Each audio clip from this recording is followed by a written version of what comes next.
बिस्मिल्लाहिर्रहमानिर्रहीम, अस्सलाम वालेकुम। मैं असदुल्ला खान हूँ। जल्दबाजी में किया गया हुकूमती फ़ैसला खुद हुकूमत के गले पड़ गया है। रातों रात फैसला किया गया कि अच्छा सुप्रीम कोर्ट की इतनी जुर्रत, सुप्रीम कोर्ट ने ये किया है, अच्छा सुप्रीम कोर्ट ने हमारे ख़िलाफ़ फैसला दिया है, अच्छा सुप्रीम कोर्ट को अब हम बताएंगे। तो चलो जी, क्या करते हैं कि अब ये जो इनकी लाडली पीटीआई है, लाडला इमरान खान है, लाडला लाडला की रट लगाई हुई है, तो ये जो लाडले हैं इनके ख़िलाफ़, इनको बैन करने के लिए सुप्रीम कोर्ट के पास ही रेफरेंस लेकर चलते हैं और सुप्रीम कोर्ट को ये मुश्किल में डालते हैं और उनको बताते हैं कि हम डरने वाले नहीं हैं, हम झुकने वाले नहीं हैं, हम पीछे हटने वाले नहीं हैं, हम तुम्हारे फैसले को नहीं मानते हैं। तुम कह रहे हो कि ये पार्लिमानी पार्टी है तहरीक इंसाफ, बल्कि ये एक आईनी कानूनी तौर पर पॉलिटिकल पार्टी थी और पॉलिटिकल पार्टी है। आप ये कह रहे हैं तो हम फिर साबित करेंगे कि ये पॉलिटिकल पार्टी नहीं है।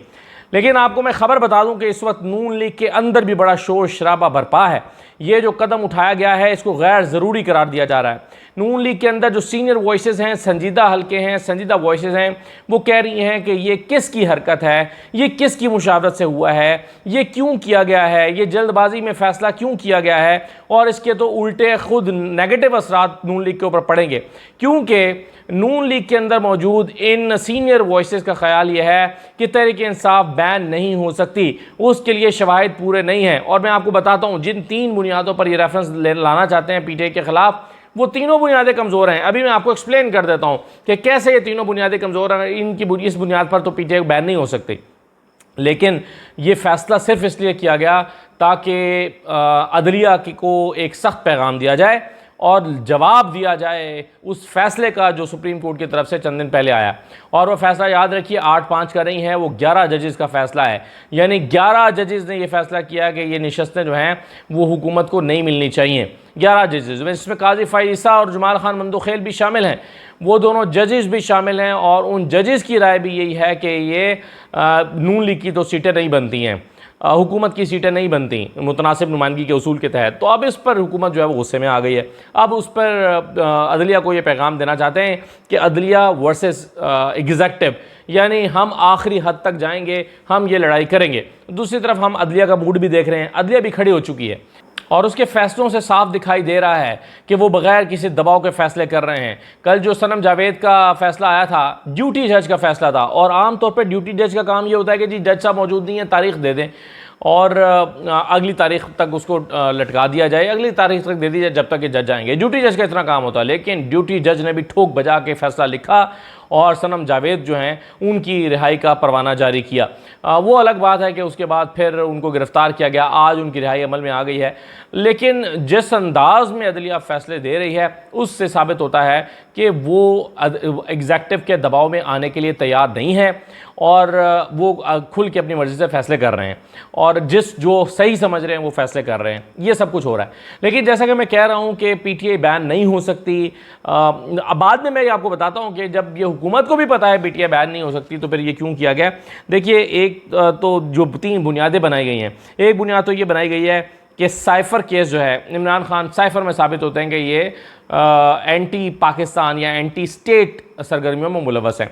अच्छा, अब हुकूमत को कोई समझाए, और हुकूमत में से भी वो चंद लोग, देखिए अता तारड़ साहब ने प्रेस कॉन्फ्रेंस की, आज़म नज़ीर तारड़ साहब और राना सनाउल्लाह साहब का ये ब्रेन चाइल्ड है और उन्होंने ये आइडिया जो है वो फ्लोट किया, उस पर जल्दबाजी में काम करा के ये कर दिया पार्टी। और ज़ाहिर है नवाज शरीफ साहब को एतमाद में लिया, लेकिन नवाज शरीफ साहब को दूसरी राय भी ये दी जा रही है पार्टी रहनुमाओं की तरफ से कि जनाब ये गलत हो गया है, ये नहीं करना चाहिए, इस अदलिया के साथ लड़ाई में नहीं जाना चाहिए, अदलिया के साथ लड़ाई में जाकर नुकसान होगा। नवाज शरीफ को समझाया जा रहा है कि जैसे हमें जिस तरह से फ़ैसले आ रहे हैं, अगर हम अदलिया से मज़ीद बिगाड़ेंगे तो मज़ीद सख्त फ़ैसले आ सकते हैं।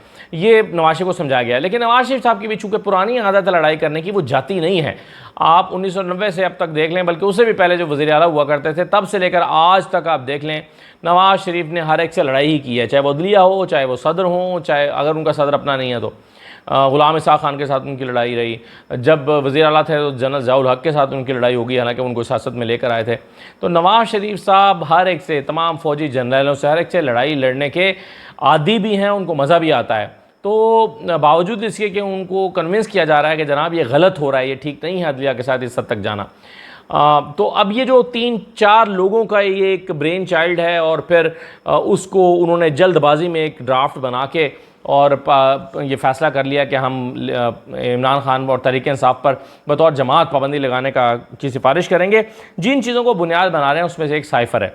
अब साइफ़र जो है वो सुप्रीम कोर्ट के पास अब जब मामला जाएगा तो अभी तक की आज तक का स्टेटस ये है कि इस्लामाबाद हाई कोर्ट इमरान खान को साइफ़र केस में बरी कर चुकी है, शाह महमूद कुरैशी को साइफ़र केस में बरी कर चुकी है। जब इनकी बरीयत हो चुकी है तो इसका मतलब है ये साबित होता है कि साइफ़र केस तो कोई केस ही नहीं है। तो जब बरीयत हो चुकी है केस में, अदालत बरी कर चुकी है, तो आप सोचिए कि जब सुप्रीम कोर्ट में एक जमात पर पाबंदी के लिए जाएगा तो उसकी क्या हैसियत होगी। सबसे पहला सवाल जजेस नहीं पूछेंगे क्या? ये मुझे और आपको बात समझ आ रही है, जजेस को समझ नहीं आएगी। जजेस क्या पूछेंगे? जजेस कहेंगे अच्छा ये मामला तो अदालत में था, क्या बना इस्लामाबाद हाई कोर्ट का, क्या फैसला है, पेश करें। वो फैसला फिर पीटीआई के वकील पढ़ के सुनाएंगे और कहेंगे जनाब ये फैसला, इसमें तो बरीयत हो चुकी है। तो वो अदालत कहेगी कि जब बरीयत हो चुकी है तो फिर किस बुनियाद पर आप पार्टी को बैन करना चाहते हैं। दूसरा नुक्ता जिसके जो हुकूमत समझती है कि ये सबसे तगड़ा नुक्ता है और वो है फॉरेन फंडिंग का। समझ लीजिए ज़रा फॉरेन फंडिंग का इस वक्त क्या जो केस है वो कहाँ पर है। पहली बात तो ये है कि ये फॉरेन फंडिंग नहीं, ये प्रोहिबिटेड फंडिंग का केस है और ख़ुद इलेक्शन कमीशन इसको प्रोहिबिटेड फंडिंग के नाम से ही पुकारता है।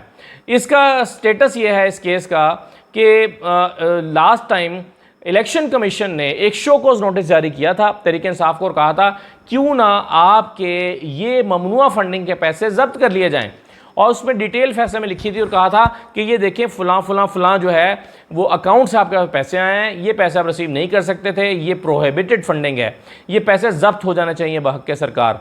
और इलेक्शन कमीशन ने शो कॉज नोटिस जारी करते हुए कहा था कि आप इसका जवाब दें कि ये पैसे क्यों ना आपके जब्त कर लिए जाएँ। फॉरेन फंडिंग का तो कोई जिक्र ही नहीं है, जिक्र है प्रोहिबिटेड फंडिंग का। पाकिस्तान तहरीक इंसाफ इसके खिलाफ अपील लेकर सुप्रीम इस्लामाबाद हाई कोर्ट के पास गई। इस्लामाबाद हाई कोर्ट ने जवाब दिया कि आपकी ये जो एप्लीकेशन है ये प्री मेच्योर है, अभी चूंकि आपका इलेक्शन कमीशन में मामला तय नहीं हुआ, वहाँ से हतमी फैसला नहीं आया, तो आप अभी हमारे पास नहीं आ सकते, और इस दरख्वास्त को रद्द कर दिया, डिसमिस कर दिया। यूँ ये इसका स्टेटस है कि अभी भी ये मामला इलेक्शन कमीशन के पास है और ये प्रोहिबिटेड फंडिंग का केस है, ये फॉरेन फंडिंग का केस नहीं है। तो ऐसे में जब ये सुप्रीम कोर्ट के पास जाएगा और ये डिटेल्स बताई जाएंगी तो बताया जाएगा कि फॉरेन फंडिंग तो है ही नहीं। फॉरेन फंडिंग आर्टिकल 17 में जो कहता है वो यही है कि आप गैर मुल्की ताकतों से पाकिस्तान को डिस्टेबलाइज करने के लिए पैसे ले रहे हों तो फिर इसमें जो है वो, और ये साबित करना पड़ेगा, फिर सुप्रीम कोर्ट पाबंदी आयद कर सकती है। तो ये साबित ही नहीं होता क्योंकि फॉरेन फंडिंग है ही नहीं। अच्छा, तीसरा जो कहा गया है 9 मई में जी तहरीक इंसाफ मुलव्वस है, इसलिए तहरीक इंसाफ को बैन कर देना चाहिए। 9 मई के जो मुकदमात हैं वो इमरान खान के ऊपर तो अब बने हैं जाकर, यानी अब उनको 14 मुकदमात में उनकी गिरफ्तारियाँ 12 या 14 मुकदमात में उनकी गिरफ्तारी डाली गई है इमरान खान की 12 मुकदमात में। अब इमरान खान की चूँकि 12 मुकदमात में अब जाके गिरफ्तारी डाली गई है तो आप सोचिए कि ये जब तक साबित नहीं हो जाता और वो 9 मई के मुकदमात में कन्विक्ट नहीं हो जाते तब तक तो ये आर्गूमेंट भी नहीं बनता सुप्रीम कोर्ट में इस जमात को बैन करने का, क्योंकि जाहिर है आपने अभी तक एक शख्स को कन्विक्ट ही नहीं किया, साबित ही नहीं हुआ कि वो 9 मई में मुलव्वस है, तो आप इस आर्गूमेंट को सुप्रीम कोर्ट में कैसे इस्तेमाल कर सकते हैं। तो ये जो 3 बुनियादी नुक्ते हैं, फॉरेन फंडिंग जो कि बिल्कुल ही रद्द हो गया क्योंकि ये प्रोहिबिटेड फंडिंग का केस है और अभी कंक्लूड ही नहीं हुआ। दूसरा, साइफर केस कंक्लूड हो चुका है, इस्लामाबाद हाई कोर्ट की हद तक बरीयत हो चुकी है। और तीसरा जो है वो 9 मई है, 9 मई में इमरान खान की अब जाकर गिरफ्तारी, अभी तो तफ्तीश शुरू हुई है, जब कॉन्विक्ट होंगे तो ये एक आर्गूमेंट बनेगा कि जी देखें ये तो फलां अदालत से कॉन्विक्ट हो चुके हैं और इनको जो है इनकी पार्टी को बैन किया जाए। तो पार्टी बैन होने से तो कोसों दूर खड़ी है।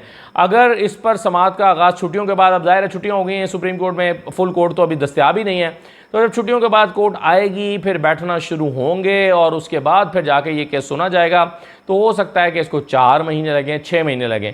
जब तक क्या होगा, Tehreek Insaf as a parliamentary party एक पार्लिमानी पार्टी के तौर पर जहाँ पर जा चुकी होगी पार्लियामेंट के अंदर, तो जब पार्लियामेंट के अंदर बतौर पार्लिमानी पार्टी पीटीआई जा चुकी है तो उसका एक इम्पैक्ट तो बन चुका होगा। और ये तो आपको पता है कि अगले 15-20 दिन के अंदर न होने जा रहा है। पीटीआई ने 38 बंदों के या 39 बंदों के 41 में से 38 बंदों के जो डिक्लेरेशन है वो जमा कर ली है, जो कि उन्होंने इलेक्शन कमीशन में कराने जा रहे हैं, सुप्रीम कोर्ट में भी जमा करा देंगे। एक दो लोग बाहर हैं, कोई हज के लिए गया हुआ है, एक और मुल्क से बाहर है, एक बंदा शायद अगवा किया हुआ है। तो इस तरह की सूरत हाल है, बाकी जो है वो सारे आ गए हैं। अब इसमें चूँकि PTI सबसे बड़ी पार्टी बनने जा रही है, पार्लियामान की सिंगल लार्जेस्ट पार्टी, तो जाहिर है हुकूमत को इस बात की बड़ी परेशानी है, बड़ी तकलीफ़ है, और इसीलिए इस पार्टी को बैन करने के लिए लेकर आए हैं।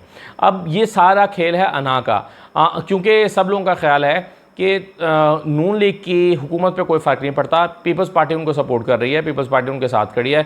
जब पीपल्स पार्टी उनके साथ खड़ी है तो उन्हें क्या फ़र्क पड़ता है, और उन्हें क्यों झुंझुलाहट का शिकार होकर सुप्रीम कोर्ट के पास जाना चाहिए। और इसी तरह से तहरीक इंसाफ 115-16 सीटें जब उसकी हो जाएंगी तो वो हुकूमत बनाने की पोजीशन में नहीं है, वो हुकूमत में नहीं आ सकती। हाँ, ये मसला तब पड़ेगा जाके जब वाकई ट्राइब्यूनल्स काम शुरू कर दें। आज लाहौर हाई कोर्ट में भी जस्टिस आलिया नीलम साहबा ने मुशावरत के अमल का आगाज़ किया है और जुमेरात को इलेक्शन कमीशन को बुलाया है कि मुशावरत करें। अब वहाँ पर ट्राइब्यूनल बनेंगे।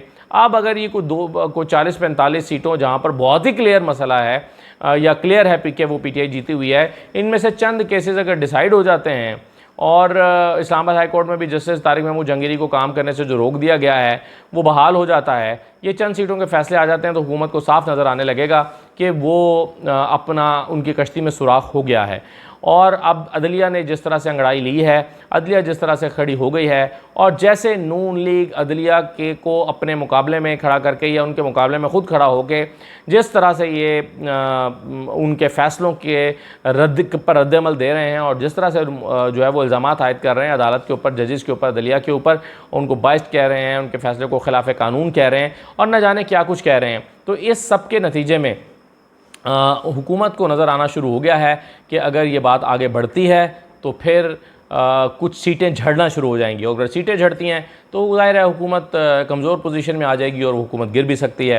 तो इन सारी सूरत हाल में उनको लगता है कि चलें, अगर गिरना ही है तो फिर क्यों ना हम चढ़ाई करके गिरें, कम से कम अपने आप को शहीद तो कह सकेंगे, कम से कम अपने आप को सियासी तौर पर कह तो सकेंगे हमारे साथ बड़ा जुल्म हुआ, देखिए हमारी हुकूमत को गिरा दिया।